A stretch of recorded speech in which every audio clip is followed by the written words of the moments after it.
দেওয়াকে কেন্দ্র করে শুরু হয়েছিল পারিবারিক বিরোধ। আর সেই জেদের জেরে পাহাড়ের চূড়ায় উঠে আত্মহত্যার সিদ্ধান্ত নেয় যুবক কুনাল চাঁদকুড়ে।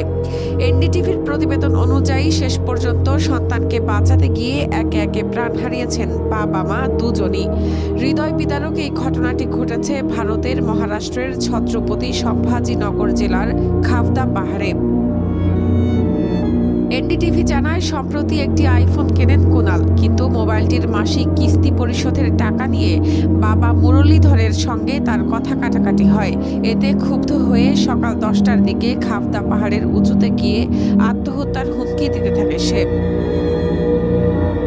সংবাদ মাধ্যম এনডিটিভি ও প্রত্যক্ষদর্শীদের মতে প্রায় 3 ঘন্টা ধরে কুনালকে বোঝানোর চেষ্টা করেন তার পরিবার, পুলিশ এবং স্থানীয় গ্রামবাসী, কিন্তু কুনাল কারো কথায় কান দেয়নি। দুপুর 1টার দিকে আর উপায় না দেখে বাবা নিজেই পাহাড়ে উঠে ছেলেকে ধরে টেনে সরিয়ে আনার চেষ্টা করেন, কিন্তু ঘটনার এক পর্যায়ে দুজনই ভারসাম্য হারিয়ে পাহাড়ের গভীর খাদে পড়ে যান।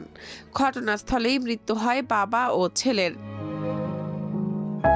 এরপর ঘটে আরও মর্মান্তিক ঘটনা। এনডিটিভির প্রতিবেদনে বলা হয়েছে, বাবা ও ছেলের পড়ে যাওয়ার পর কুনালের মাও পাহাড়ের চূড়া থেকে নিচে পড়ে যান। ঘটনাটি সেখানে থাকা পর্যটক ও স্থানীয়দের মোবাইল ফোনে ধরা পড়ে।